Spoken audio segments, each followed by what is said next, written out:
दोनों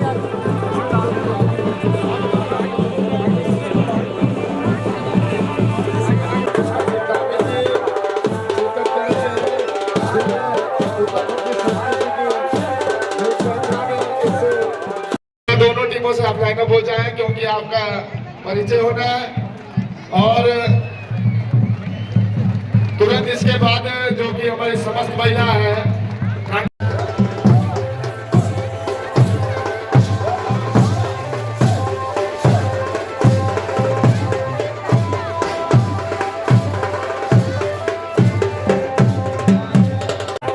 मुख्यमंत्री जी उत्तराखंड सरकार हमारे बीच में थोड़ा सा संस्कृति को बढ़ावा देते हुए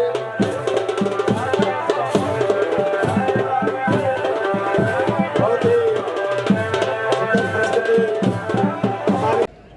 इस मेले के आयोजन के लिए भी मैं घोषणा करता हूं कि 5 लाख रुपए की धनराशि राज्य सरकार की तरफ से दी जाएगी।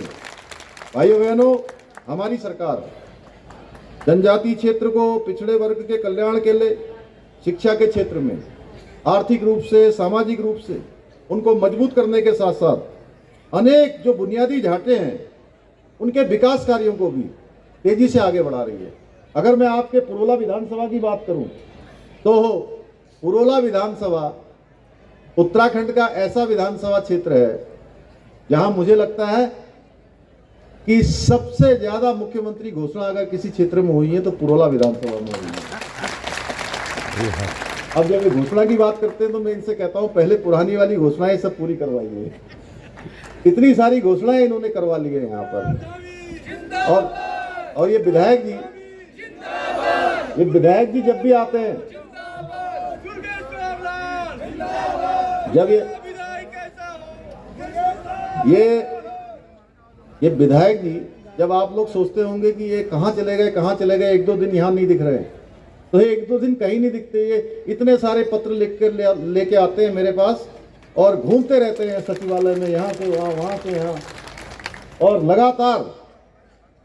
लगातार क्षेत्र की कामों के लिए मैं देखता हूँ एक सेक्शन में जाते हैं। हमारे जिलाधिकारी मेहरबान जी बैठे हैं, ये अपर सचिव रहे हैं वहाँ पर, तो वहाँ बड़ा कठिन होता है काम करवाना। काम आसानी से होते नहीं है क्योंकि बहुत काम पूरे प्रदेश के काम होते हैं, जो वहाँ ज़्यादा पैरवी कर पाता है उसके काम तेजी से बढ़ते हैं। तो इनको इसमें भी महारत हासिल हो गई है। भाइयों बहनों, मेरा सौभाग्य है कि पिछले वर्ष कृष्ण जन्माष्टमी के दिन हरिपुर यमुना तीर्थ स्थल को पुनः स्थापित करने की प्रक्रिया यही हमने शुरू की है और इसका शिलान्यास करने का भी मुझे शुभ अवसर प्राप्त हुआ है। अभी नारायण सिंह चौहान जी बता रहे थे, पिछली बार मैं पहले भी यहाँ आना चाहता था, आप सब लोग मुझे कई बार बुलाने के लिए आए, और सच बताऊं तो ये संजोग बनता है जब जहाँ जाना होता है तभी वहाँ व्यक्ति पहुँच पाता है। मेरे मन में बहुत इच्छा थी, हाँ ये जरूर था कि मैं आपके बीच में उस समय सशरीर नहीं आ पाया, लेकिन वहाँ से चौहान जी को मैंने बोल दिया कि अब चौहान जी ने कहा कि संन्यास नहीं लूंगा बिल्कुल नहीं, तो ये जो है तो इन्होंने जितने भी पत्र मुझे दिए मैंने कोशिश करी कि वो सारे काम आपके धरातल पर उतरें। और इसी प्रकार से हम यमुना जी में हमारी योजना है कि श्री कृष्ण यमुना तीर्थ सर्किट इसका वृहद निर्माण करने की है, जिसके अंतर्गत यमुना जी पर भी बहुत विभिन्न प्रकार के घाट बनाए जाएंगे। इन घाटों पर जैसे हरिद्वार में, ऋषिकेश में, देवप्रयाग में या अन्य स्थानों पर जो विशेष आरती का आयोजन हो रहा है, उसी प्रकार यहाँ पर भी विशेष आरतियों का आयोजन किया जाएगा।